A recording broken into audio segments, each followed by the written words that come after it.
6 years after leaving the Walker family, I, Anna, ran into Niko at a Chinese medicine clinic in Chinatown, Los Angeles. As soon as he entered, the gray-haired old doctor smiled and took out a frosted glass bottle from a sandalwood drawer. Mr. Walker, your sister's rejuvenating cream is ready. Apply it to your wrists morning and night, and the bruises should disappear by tomorrow. Niko nodded his thanks, his gaze falling on the 2 packets of herbs I was holding.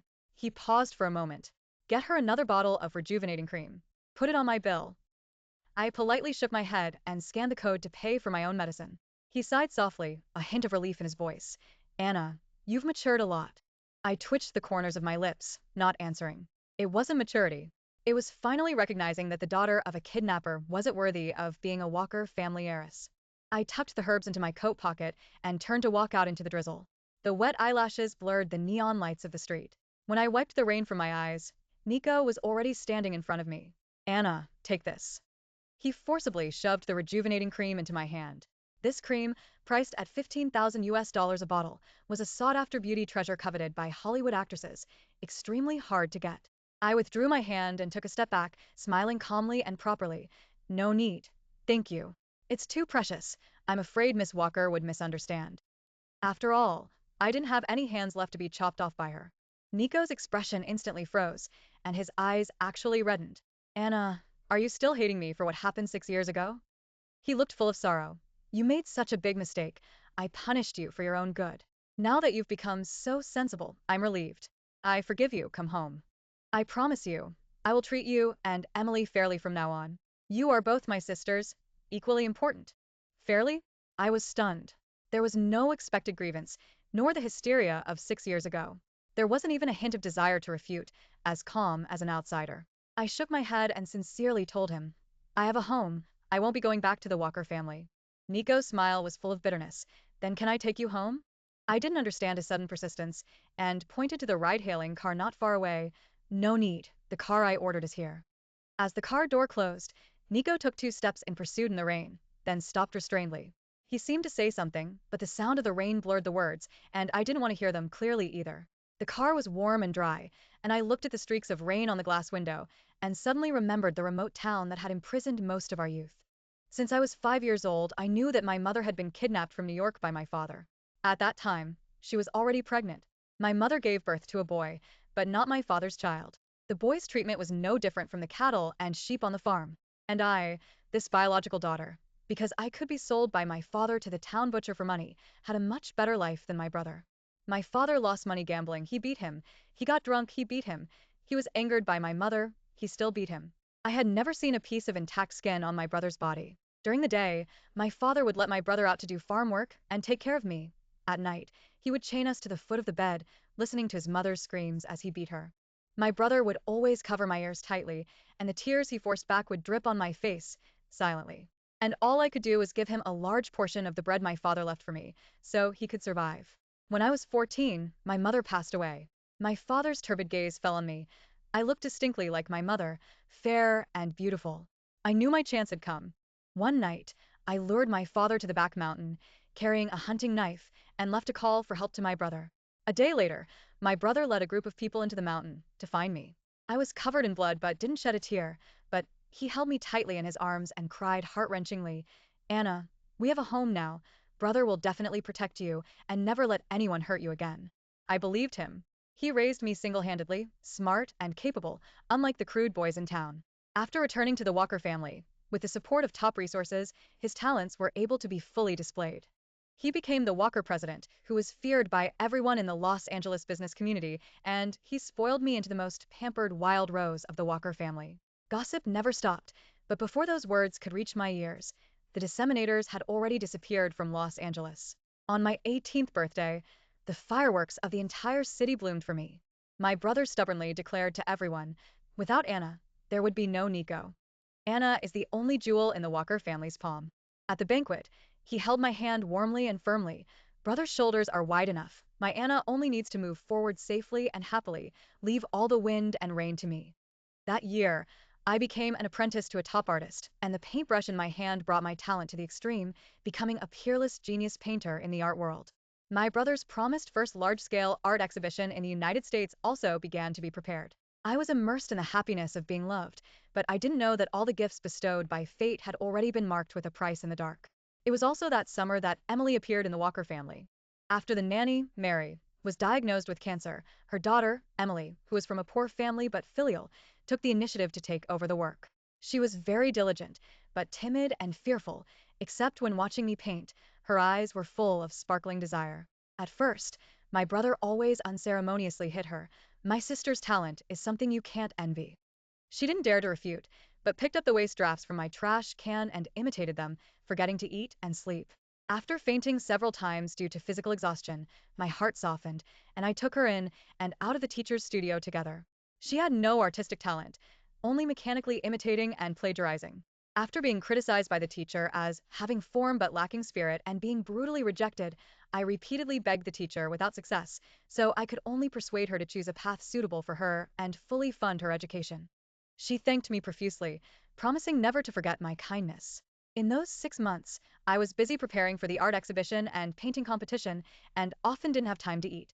Every time I rushed home, I could always see my brother, who was cold to outsiders, and Emily chatting and laughing at the dinner table.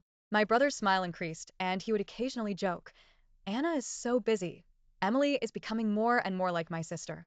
I smiled it off. To thank Emily for taking good care of my brother, I tripled her salary, allowing her to work only 4 hours a day, making it convenient for her to take care of her seriously ill mother.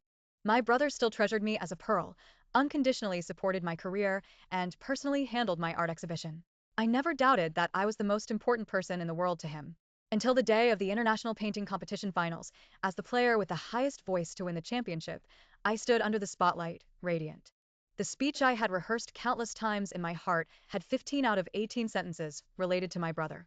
My entry, Bloodline, was a birthday surprise prepared for my brother, painstakingly created over half a year. When the work was exhibited, the whole hall erupted in applause, but the name of the champion that the host read out was Emily. In my unbelievable gaze, she walked slowly onto the stage, wearing a haute couture dress, arm in arm with my brother. The big screen rolled through the original manuscripts of all my past works, with her name at the signature. She was tearful, painfully denouncing her helplessness in being plagiarized, and her strength in finally summoning the courage to fight back. A few tears, a few emotional words, plus a few carefully edited photos of my expressionless profile when I initially advised her when she was frustrated, perfectly fabricated a false story of and superior bullying a genius poor painter. The spotlights were dazzling, and the sharp condemnations were overwhelming. Genius painter? Just a shameless thief. A parasite in the art world. Get out.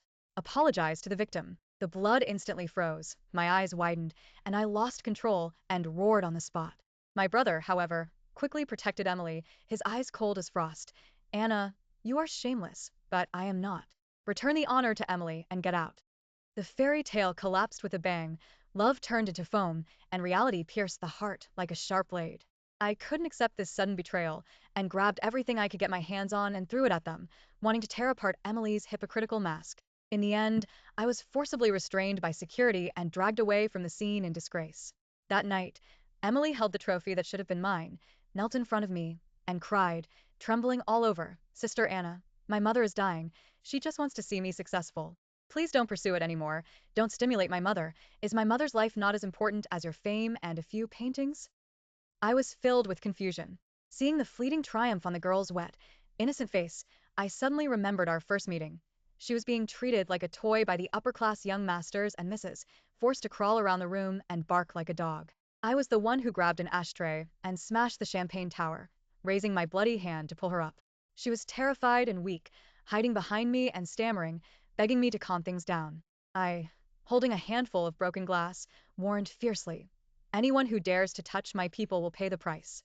At that time, I never imagined that this timid girl kneeling on the ground, calling me benefactor sister with every breath, had already sharpened her knife in the dark, waiting to deliver a fatal blow. My brother helped her up, the disgust in his eyes like an ice pick, making me feel cold all over. "Emily, she's the one who should be kneeling. She owes you all of this. If it wasn't for her forcing you." Emily suddenly screamed, cutting him off. "No, don't say it. I don't blame Sister Anna. It's all my fault." I didn't know what I owed Emily, but I knew she had succeeded. The brother who I depended on for life had single-handedly destroyed half a lifetime of my hard work and effort. I was permanently expelled from the art circle, nailed to the pillar of shame, becoming a rat everyone wanted to beat, not even daring to leave my house. The immense shock caused me to suffer from severe insomnia and depression. My hair fell out in clumps, and I frequently had hallucinations. I woke up in countless late nights with the blade already pressed against my wrist. At the same time, my past was maliciously exposed. Daughter of a human trafficker, abused by her biological father, the inherent inferiority of dirty genes, these unsightly labels instantly exploded across the internet. In just 1 week, I lost 20 pounds. And the brother who had once promised never to let me suffer a single bit of harm and shield me from the wind and rain, was, at my most painful and self-harming moments, arm in arm with Emily, who had stolen everything from me, publicly acknowledging her as the heiress of the Walker family, in the full glare of the media. At that moment, I finally understood that the home I had with my brother was completely gone. Miss, we're here. The driver's voice pulled me back to reality. He took an umbrella from under the seat and handed it to me. Seeing you in a daze all the way, you probably didn't bring an umbrella. Don't be afraid, there are no hurdles you can't overcome. Take this with you. I smiled, took the umbrella, and gave the driver a $200 tip when I got out of the car. Walking down the old alley, the scent of roasted chestnuts wafted from under the tattered awning. I skillfully packed 2 portions into my backpack and turned around, only to see Emily and Niko standing at the entrance of the alley. It really is you, Sister Anna. If my brother hadn't told me he ran into you, I would have thought you were just a street cleaner. She smiled innocently, as if the slightest hint of displeasure for me would make me petty and vindictive. Niko's smile was somewhat stiff, his tone strained. Anna, is this place what you call home? I looked back at the muddy alley and the mottled brick walls, without explaining. Emily, as if nothing had happened, tried to take my arm, but when I avoided her, she didn't get angry, pouting and complaining to Niko. Brother is the worst, running into Sister Anna and not telling me. Did you want to secretly take her to eat something delicious without me? What are you talking about? Whenever there's something good, I always think of you first. Humph, I don't believe you. I sentence you to say 100 times that Emily is the only sister you love and cherish the most in the world. I calmly looked at the unrestrained girl in front of me, no longer able to connect her with the Emily who didn't even dare to stand up straight and speak. In 6 years, she had been spoiled by Niko into a blooming rose, transformed beyond recognition. Niko carefully glanced at me, a look of embarrassment on his face. Emily, don't make a scene. Emily seemed to have just realized my presence, lightly patting her mouth, feigning surprise. Oops, Sister Anna, look at me. I forgot you were even here. My brother and I always play around like this, you don't mind, do you? I shook my head lightly, my expression indifferent. I don't care, do as you please. Finding no purchase, her eyes darted around, and she said with a giggling smile, Sister Anna, you're not doing so well now, are you? Add me on social media, and I'll transfer you $100, at least that'll let you eat a few square meals. I smiled. I don't make a habit of adding strangers. She immediately put on a hurt expression. Then let me and my brother treat you to a meal at the steakhouse we used to go to. I wanted to refuse directly, but thinking about the location I had arranged with someone was near the steakhouse, I nodded. Okay. Getting into the car, Emily couldn't wait to extend an invitation. Sister Anna, you must come to my engagement party with the young master of the Lou Corporation next Monday. I'll save the bouquet for you. The invitation, gilded with red lettering, was extremely extravagant. I looked at the names on it and suddenly felt a little ridiculous. Luke, the young master of the Lou Corporation, was the fiancé Niko had carefully chosen for me 6 years ago. Emily had stolen my reputation, my honors, and now she even wanted to steal my man. The smugness and provocation in her eyes were almost overflowing. I refused decisively. I have something to do that day, so I won't be going. Niko frowned, his tone tinged with helplessness. Anna, you don't have to be like this. Even if your current status is awkward, I will still help you find a good match. A wealthy family like the Liu family is certainly out of reach, but there are some decent families, definitely 100 times better than your current life. Emily is also acting out of goodwill. She even specifically saved a bridesmaid position for you.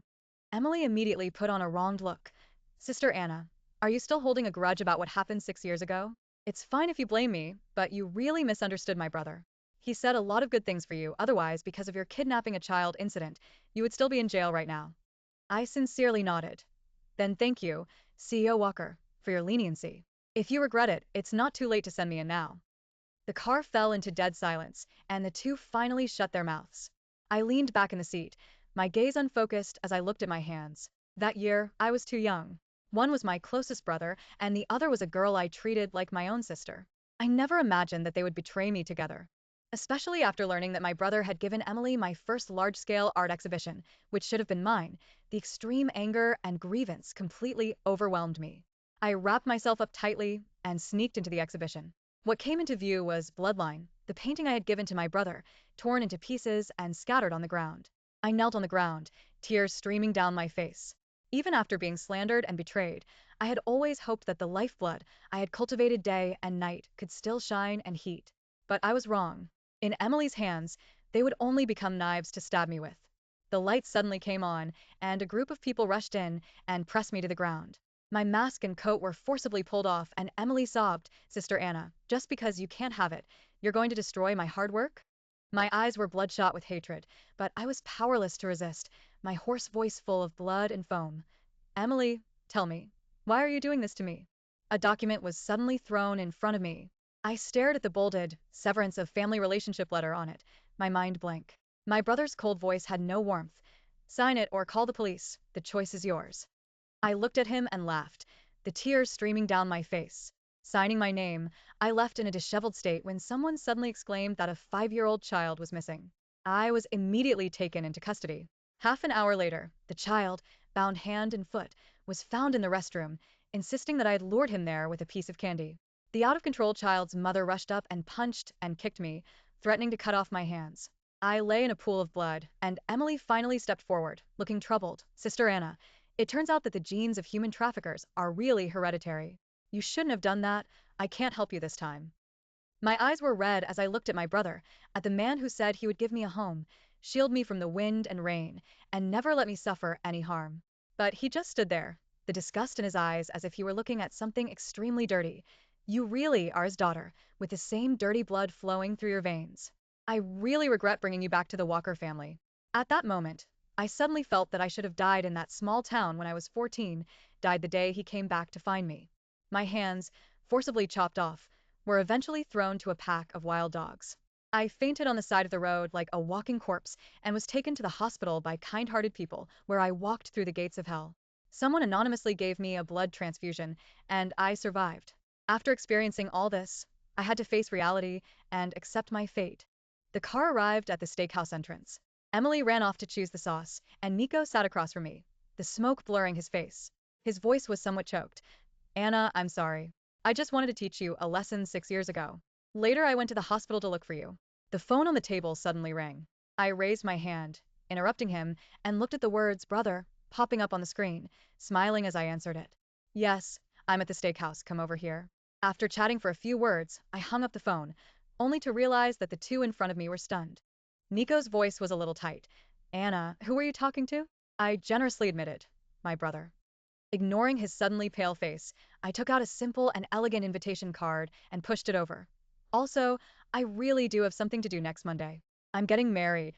Pausing, I looked up at Emily and smiled. What a coincidence. My husband is the heir to the Liu Corporation, Luke's uncle, Nathan. Emily's eyelids twitched violently, and her face instantly turned a mottled greenish white. She forced a calm demeanor, picked up my invitation and scrutinized it from every angle, then scoffed. "Anna, I know you're still hung up on what happened 6 years ago, but there's really no need to tell such a big lie just to spite us." She was certain I couldn't possibly have such an opportunity, and self-righteously said, "Young Master Liu has been living abroad, only returning in the last few years. You must have heard about our two couples getting engaged and married on the same day, and are saying this on purpose, right? Young Master Liu is a man who can shake Los Angeles with a single stomp, and he's extremely protective of his fiancée. Even someone like me, who's about to be connected to the Liu family through marriage, hasn't had the chance to meet her. Use your brain. A big shot like him would only marry the daughter of a prominent family or a high-ranking official. If you want to lie, say you married a janitor or a homeless man, and maybe we'd believe you." After saying that, she cheerfully took out a small mirror from her bag and placed it in front of me. "Anna, I know you're having a hard time right now. You can't even afford a mirror, so I'll give you this one." "Emily, don't be ridiculous," Niko chided, but his tone lacked any real seriousness, and he even visibly breathed a sigh of relief. "Anna, marriage isn't child's play. I promise you, I'll find you a good family. Why do you have to be so stubborn with us? Even someone like Nathan, I have to treat with respect. How could he possibly be interested in?" He stopped himself in time, but the flash of disdain in his eyes was incredibly obvious. He was telling me that someone with my tarnished reputation was lucky to be married at all, and that a paragon like Nathan would never look at me. But he didn't know that this very paragon had once knelt to tie my shoes, had spent 3 months studying cookbooks in order to make me a health porridge that suited my taste, had hired a team of top experts and built a laboratory at enormous expense to make me a flexible prosthetic limb. Niko would never understand that loving someone is like nurturing a flower, and not everyone is like him. Seeing that I didn't speak, he put on a look of earnest concern. And this so-called brother of yours, how long have you known him? What does he do? Do you even know him? What if he deceives you or hurts you? Although I don't know who he is, given your current situation, no normal person would approach you. He must have an ulterior motive. You need to break off contact with him immediately. Only I truly care about you. I was so angry I started to laugh. Before I could even speak, Emily couldn't sit still any longer. Brother, are you thinking of bringing Anna back to the Walker family? Since Anna has made new friends, we should respect her decision. Emily, Anna is my own sister. How could I possibly ignore her? She's suffered enough in the past 6 years. You're both my sisters. Don't say such things again. Emily bit her lip, not daring to refute him further, but the look in her eyes towards me was full of resentment.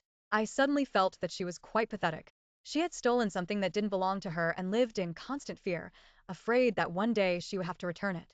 She didn't dare to resist her sugar daddy and could only vent her frustration on me. She knew better than anyone that just as she could replace me, her biological sister, countless others could replace her.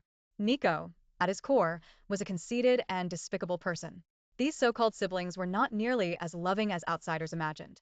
Sitting here for just a few minutes, I had been disgusted by them countless times.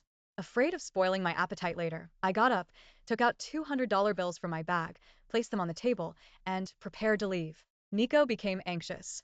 All right, don't be stubborn. We're siblings. We don't hold grudges overnight. I won't pursue what happened in the past, and I'll make it up to you in the future.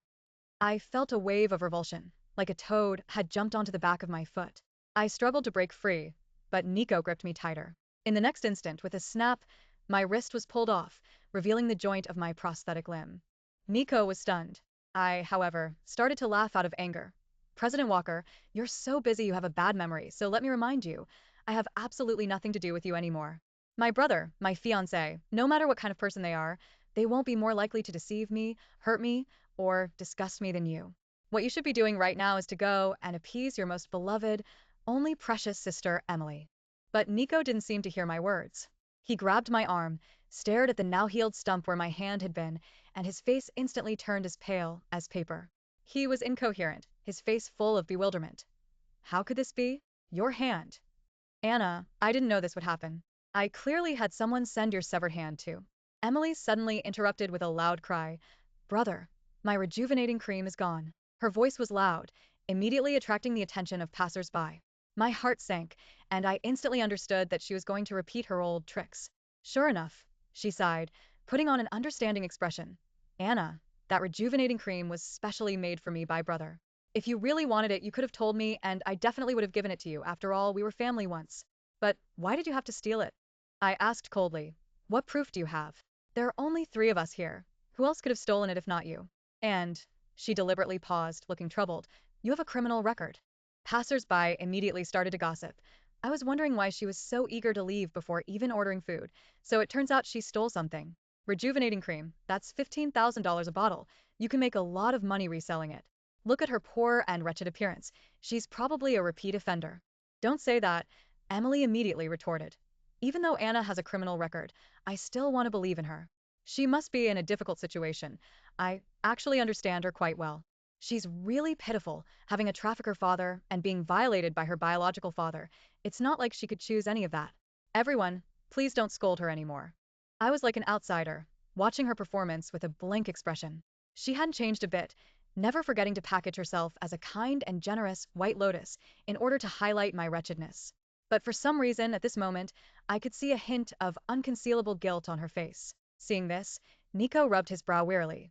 Anna, I know you're angry, but you can't say you don't want something and then do such sneaky things behind our backs. I know it's my fault.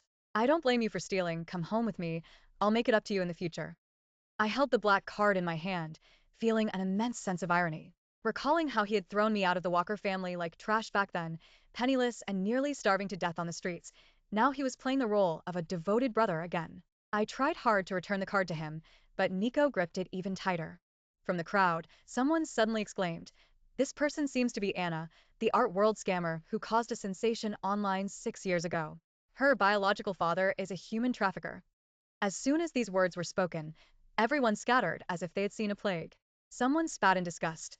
Sure enough, like father, like daughter, the rejuvenating cream must have been stolen by her, a repeat offender without a doubt.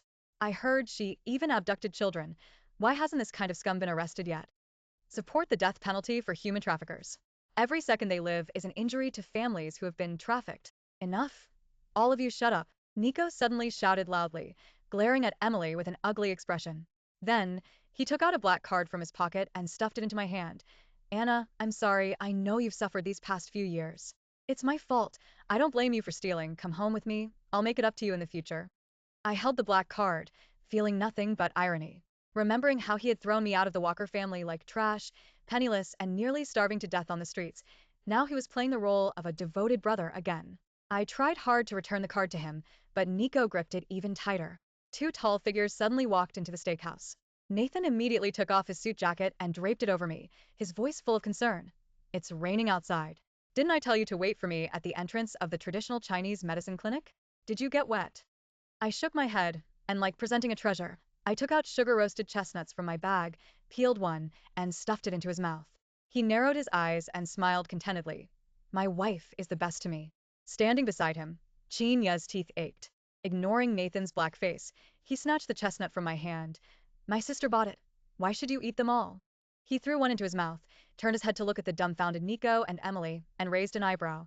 "I overheard a bit at the door just now. Did you say my sister stole your rejuvenating cream?"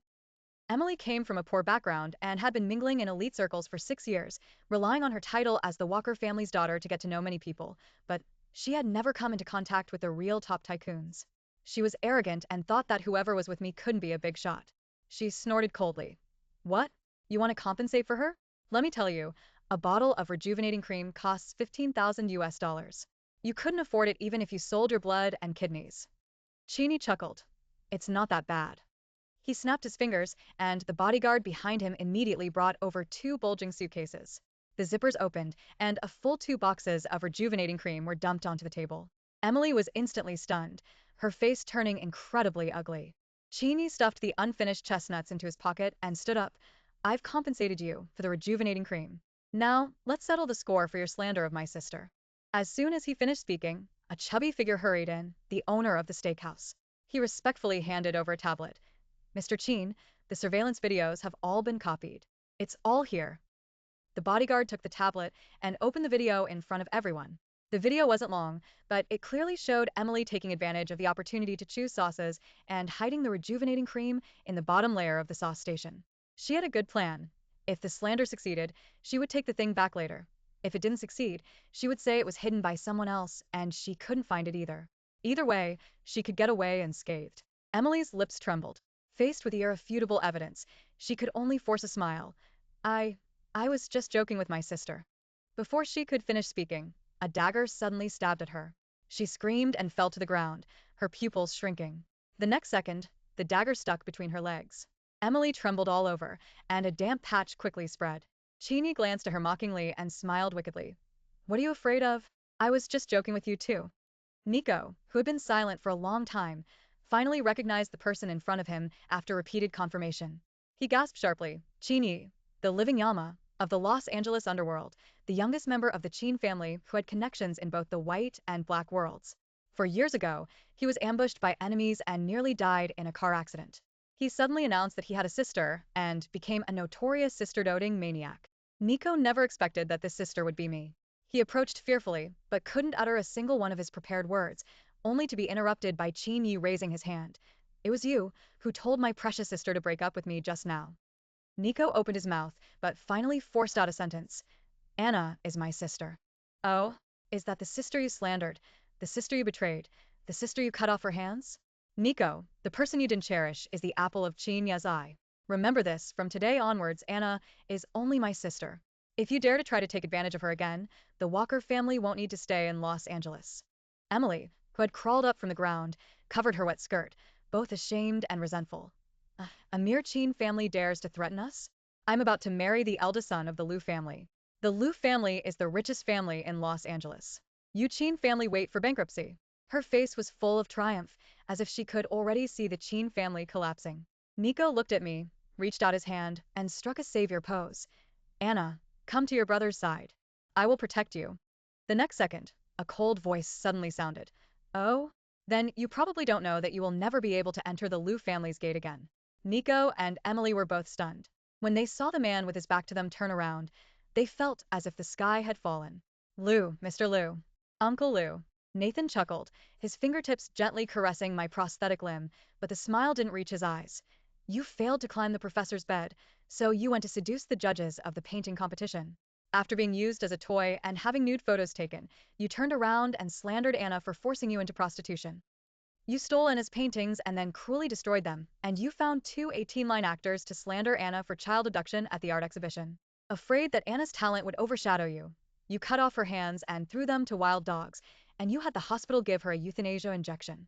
Now you're using the same trick again, using a bottle of something I used to rub Anna's hands every day to slander her for theft. With each sentence, Emily's face paled a little more. Niko was even more struck by lightning, widening his eyes in disbelief. Niko, Nathan called him, his tone calm but with an undeniable authority. Anna is my wife, the boss of the Liu Group. I am now unilaterally informing you that the engagement between the Liu and Walker families is dissolved. Do you have any objections? Niko's lips moved, and he seemed to have aged 10 years in an instant. He looked at me with a sad expression, wanting to say something, but in the end, he just nodded weakly. And you? Nathan looked around at the crowd of onlookers, his eyes cold. I'm very protective of my own. You can scold me, but if you scold my wife, I'll be unhappy. Everyone here today, contact 10 media outlets each. Tomorrow morning, I want to see 1,000 articles praising my wife on all the major news headlines. Otherwise, you'll bear the consequences.